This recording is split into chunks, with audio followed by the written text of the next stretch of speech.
Pessoal, unidade 12, sessão última, sessão de número 5. Vamos falar um pouco sobre as obrigações das partes no contrato de mútuo.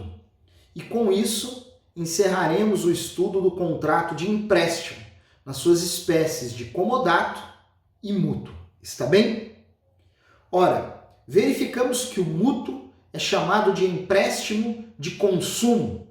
Transfere efetivamente o domínio da coisa, cabendo ao mutuário devolver ao final outra coisa no mesmo gênero, na mesma quantidade, portanto, uma obrigação de restituir coisa incerta. Verificamos também que para a efetiva formação dessa relação contratual é necessária a entrega da coisa. Trata-se de um contrato real. Ele não prevê solenidades, formalidades, como, por exemplo, poderia exigir uma escritura pública, está certo? Ele não prevê isso, mas ele determina que o contrato se realiza apenas com a entrega do objeto, está certo? Portanto, esse é o primeiro item que revela uma obrigação ao mutuante. Se a entrega, é aquilo que determina a realização do contrato, nós precisamos discutir se isso é ou não uma obrigação do mutuante. A resposta é negativa. O mutuante não é obrigado a entregar a coisa. Por quê? Porque antes da entrega sequer existe contrato de mútuo. Ficou claro agora?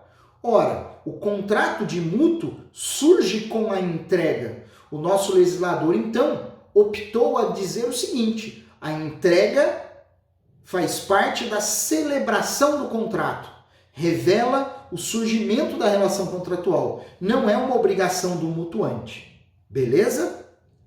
Fica essa dica, porque em algumas questões de múltipla escolha, esse cenário pode ser aproveitado pelo examinador da OAB ou por algum concurso público, está certo? Então, no contrato de mútuo, por se tratar de um contrato de natureza jurídica real, a entrega da coisa não é uma obrigação do mutuante, mas sim revela efetivamente a formação do contrato. Bom, qual é a primeira obrigação do mutuante, então? Que ele permita o livre uso da coisa.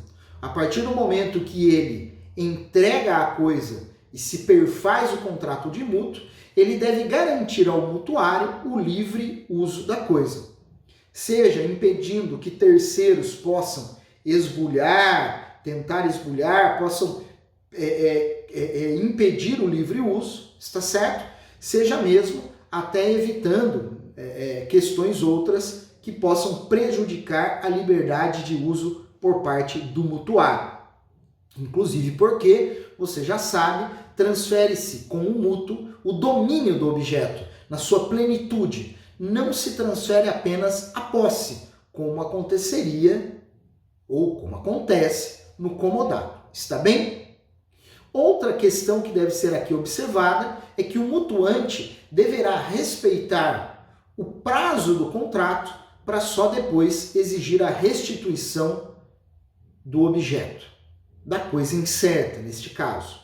E veremos logo mais que esse contrato de mútuo pode ser celebrado por prazo determinado ou por prazo indeterminado, com algumas presunções. Segura aí, que isso está no próximo slide, eu já explico para você melhor. Mas, havendo prazo, este prazo deve ser respeitado pelo mutuante. O mutuário não poderá ser cobrado antecipadamente a restituir a coisa no seu gênero e na sua quantidade. Está bem? Também encontramos no Código Civil o apontamento de que o mutuante só responderá pelos vícios legais, lembram das garantias legais contratuais? Só responderá pelos vícios legais se tiver agido dolosamente. O mutuário só responderá no contrato de empréstimo do tipo mútuo só responderá pelos vícios legais, vícios redibitórios e evicção se agir dolosamente. Significa que ele não responde nem mesmo no caso de culpa grave, muito menos na culpa leve ou levíssima. Está certo? Só responde no caso de dolo. Bacana. No segundo slide, você vai perceber que verificaremos que o contrato de mútuo ele pode ser celebrado por prazo determinado, livremente pelas partes, de acordo com cada caso concreto. Teremos um termo inicial, que se dá efetivamente com a entrega da coisa, e teremos um termo final, quando então outra coisa do mesmo gênero, quantidade, deverá ser devolvida ao mutuante, o termo final do contrato. Mas esse contrato pode também ser celebrado com prazo indeterminado, quando então eu terei um termo inicial e não terei um termo final. Aí nós devemos compreender que o contrato poderá ser extinto a partir do momento em que o mutuante cobrar o mutuário, notificando este para que restitua a coisa incerta devida. Essa notificação vai fixar o prazo para que o mutuário cumpra com a sua obrigação final de restituição. Entretanto, no contrato de mútuo, vocês verificarão na doutrina que surgem algumas peculiaridades em situações específicas. Quando devemos presumir um tempo mínimo necessário para situações bem específicas. A doutrina, seguindo aí a própria ordem legislativa, nos dá dois exemplos em que, sendo celebrado o contrato por prazo indeterminado, deve o mutuante respeitar um prazo mínimo de uso da coisa para posterior restituição. No caso do dinheiro, como eu já me antecipei na outra aula, presumimos que é necessário aguardar um prazo mínimo de 30 dias, um período mensal de ciclo, portanto, de 30 dias, para só depois cobrar-se a restituição no contrato de mútuo. Por que isso se faz? Por que isso se aplica na questão do dinheiro? Ora, imagina que o salário, via de regra, é mensal. A rentabilidade da caderneta de poupança, dos investimentos, via de regra, é mensal. Então, 30 dias é o fluxo, via de regra, adotado para as questões financeiras. Então, se eu emprestar dinheiro por prazo indeterminado, o prazo mínimo de tempo para exigir a restituição será de 30 dias. Se eu emprestar algo voltado ao plantio e à colheita de um fazendeiro, qual é o prazo mínimo que eu vou respeitar? Ora, se eu emprestei aquilo para o plantio e para a colheita, eu vou esperar a colheita. Porque é só depois da colheita que o mutuário vai colher frutos, vai ter rentabilidade daquilo. Não adianta eu cobrar ele antes. Então, salvo ajuste em contrário, se houve um empréstimo para plantio e colheita, o tempo mínimo necessário que o mutuante deve esperar é o tempo da colheita.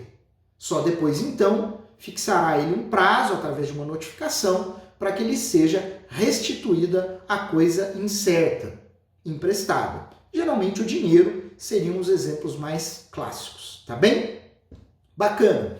Então, você vai ver no slide que eu destaquei isso. Empréstimos para plantio e mútuo de dinheiro. São situações em que eu exijo um tempo necessário, característico àquela própria relação jurídica estabelecida entre as partes. Ok? Bacana. E por fim, meus amigos, eu devo destacar aqui, então, de forma mais detalhada, o direito que o mutuante tem de cobrar a restituição daquilo que foi emprestado a título de mútuo. Ele pode exigir a restituição findo o prazo se o contrato for por prazo determinado. Se o contrato foi assinalado por prazo indeterminado, letra B do slide, ele deve notificar o mutuário e determinar ali um prazo para que seja restituído. Está bem? Na letra A, mora ex re. Na letra B, mora ex persona. São temas de direito das obrigações, das teorias do inadimplemento que nós já estudamos. Então, se o caso, volte lá para fixar com mais assertividade esses tópicos, tá bom? E letra C, se estivermos diante de um caso de presunção de prazo, como é o exemplo do dinheiro e do plantio, nós devemos respeitar esse tempo. O mutuante não poderá exigir a restituição antes desse tempo presumido, salvo expressamente determinado um prazo específico. Beleza? Com isso, então, nessa aula um pouco mais curta, eu finalizo a sessão de número 5. Mas reservei aqui um espaço para lembrá-lo do tema relacionado à caixa de ideias. Então, o último slide aí está mostrando para você aquela nossa lâmpada, não é isso? Com várias lâmpadas amarelas, não se esqueça. Veja que eu indiquei um acórdão de leitura complementar obrigatória do STJ. Neste caso, eu estou declinando ali com bastante detalhe, estou até verificando aqui para não falar bobagem, do que se trata essa leitura. Então, é um contrato de comodato por prazo indeterminado e eu gostaria que você percebesse nesse estudo, num caso concreto, real, os efeitos do inadimplemento na devolução dos objetos que foram emprestados. Está bem? A questão do pagamento do aluguel, sobretudo, e também a questão do risco do perecimento dos objetos emprestados. Acesse o site do STJ, faça a sua pesquisa, leia esse acórdão, porque como eu tenho lhes dito, e espero que compreendam, mesmo nessa distância que estamos mantendo. Ora, a leitura do acórdão é a aplicação real do que a doutrina ensina, portanto, a solução jurídica de um caso concreto a partir da legislação e da doutrina, mas com um olhar claro dos aplicadores do direito. E acreditem, é uma maneira de aprender mais, melhor e até mesmo garantir uma memorização mais específica dos institutos. Além disso, caro aluno, cara aluna, ao ler um acórdão, você vai aumentar a sua capacidade de compreensão e elaboração de textos. O seu vocabulário técnico vai ficar mais afinado. E você vai perceber algo no direito que é muito relevante, que é a interdisciplinariedade. Nunca um acórdão resolve um único tema com base numa única área do direito. Sempre haverá, no mínimo, uma questão processual ao lado de uma questão de direito material. Mas muitas vezes isso se multiplica. Bons estudos, fiquem bem, fiquem com Deus. Um forte abraço do professor Chacon. Até mais, pessoal. Valeu!